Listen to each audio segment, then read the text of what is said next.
द्वाविंशः सर्गः मासद्वयावधिकरणम्। सीताया वचनम् श्रुत्वा परुषम् राक्षसाधिपः प्रत्युवाच ततः सीताम् विप्रियम् प्रियदर्शनाम् यथा यथा सान्त्वयिता वश्यस्त्रीणाम् तथा तथा यथा यथा प्रियम् वक्ता परिभूतस्तथा तथा सन्नियच्छति मे क्रोधम् त्वयि कामः समुत्थितः द्रवतो मार्गमासाद्य हयानिव सुसारथिः वामः कामो मनुष्याणाम् यस्मिन् किल निबध्यते जने तस्मिन् स्वनुक्रोशः स्नेहश्च किल जायते एतस्मात् कारणान्न त्वाम् घातयामि वरानने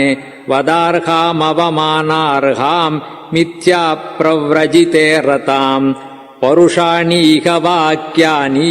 यानि यानि ब्रवीषि माम् तेषु तेषु वधो युक्तः तव मैथिलि दारुणः एवमुक्त्वा तु वैदेहीम् रावणो राक्षसाधिपः क्रोधसम्रम्भसंयुक्तः सीतामुत्तरमब्रवीत् द्वौ मासौ रक्षितव्यौ मे यो वधिस्ते मया कृतः ततः शयनमारोह मम त्वम् वरवर्णिनी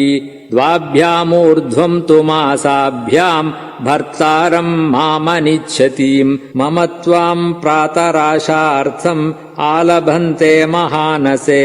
ताम् तर्जमानाम् सम्प्रेक्ष्य राक्षसेन्द्रेण जानकीम् देवगन्धर्वकन्यास्ता विषेदुर्विपुलेक्षणाः ओष्टप्रकारैरपरा वक्त्रैर्नेत्रैस्तथा पराः सीतामाश्वासयामासुः तर्जिताम् तेन रक्षसा ताभिराश्वासिता सीता रावणम् राक्षसाधिपम् उवाचात्महितम् वाक्यम् वृत्तशौण्डीर्यगर्वितम् नूनम् न ते जनः कश्चित् अस्ति निःश्रेयसे स्थितः निवारयति यो न त्वाम् कर्मणोऽस्माद्विगर्हिताम् माम् हि धर्मात्मनः पत्नीम् शचीमिव शचीपतेः त्वदन्यस्त्रिषु लोकेषु प्रार्थयेन्मनसापि कः राक्षसाधमरामस्य भार्याम् अमिततेजसः उक्तवानसि यत्पापम् क्व गतस्तस्य मोक्ष्यसे यथा दृप्तश्च मातङ्गः शशश्च सहितो वने तथा द्विरदवद्रामः त्वम् नीच शशवत् स्मृतः स त्वमिक्ष्वाकुनाथम् वै क्षिपन्निह न लज्जसे चक्षुषोर्विषयम् तस्य न तावदुपगच्छसि इमे ते नयने क्रूरे विरूपे कृष्णपिङ्गळे क्षितौ न पतिते कस्मात् मामनार्य निरीक्षतः तस्य धर्मात्मनः पत्नीम् स्नुषाम् दशरथस्य च कथम् व्याहरतो माम् ते न जिह्वा व्यवशीर्यते असंदेशात्तु रामस्य तपसश्चानुपालनात् न त्वाम् कुर्मि दशग्रीव भस्म भस्मार्हतेजसा नापहर्तुमहम् शक्या तस्य रामस्य धीमतः विधिस्तव वधार्थाय विहितो नात्र संशयः शूरेण दनदभ्रात्रा बलैः समुदितेन च अपोह्य रामम् कस्माद्धि दारचौर्यम् त्वया कृतम् सीताया वचनम् श्रुत्वा रावणो राक्षसाधिपः विवृत्य नयने क्रूरे जानकीम् अन्ववैक्षता नीलजीमूतशङ्काशो महाभुजशिरोधरः सिंहसत्त्वगतिः श्रीमान् दीप्तजिह्वाग्रलोचनः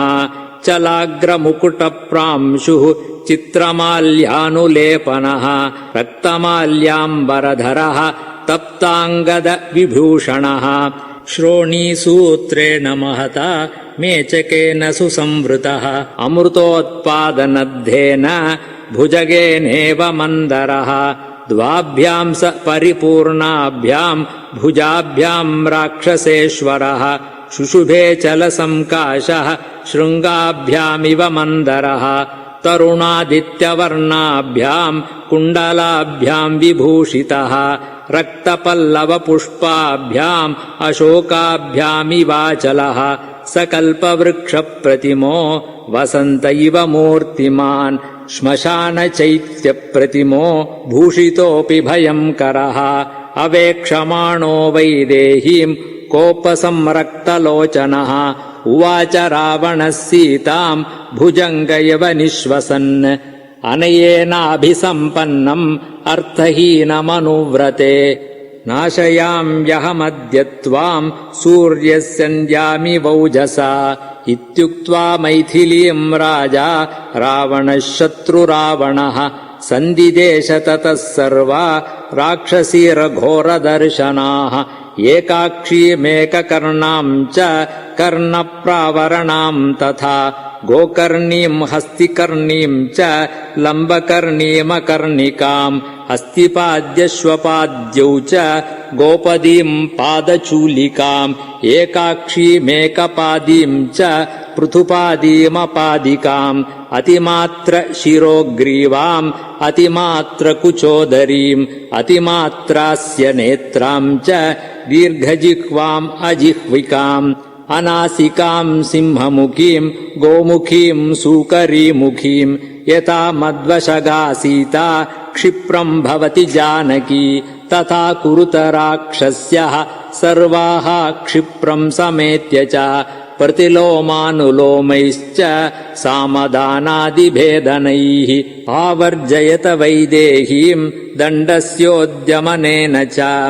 इति प्रतिसमादिश्य राक्षसेन्द्रः पुनः पुनः काममन्युपरीतात्मा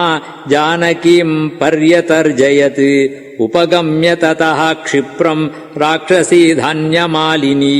परिष्वज्य दशग्रीवम् इदम् वचनमब्रवीत् मया क्रीड महाराज सीतया किम् तवानया विवर्णया कृपणया मानुष्या राक्षसेश्वर नूनमस्या महाराज न दिव्यान् भोगसत्तमान् विदधात्यमरश्रेष्ठः तव बाहुबलार्जिताम् अकामाम् कामयानस्य शरीरमुपतप्यते इच्छन्तीम् कामयानस्य प्रीतिर्भवति शोभना एवमुक्तस्तु राक्षस्या समुत्क्षिप्तस्ततो बली प्रहसन्न मेघसङ्काशो राक्षसः स न्यवर्तत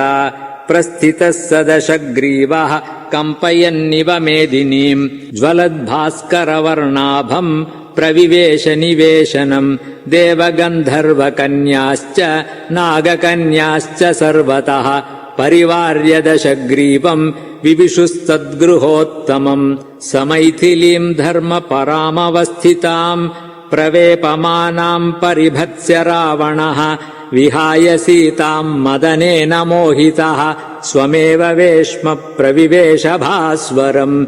इत्यार्षे श्रीमद् रामायणे वाल्मीकीये आदिकाव्ये 24सहस्रिकायाम् संहितायाम् सुन्दरकाण्डे मासद्वय अवधिकरणम् नाम 22 सर्गः।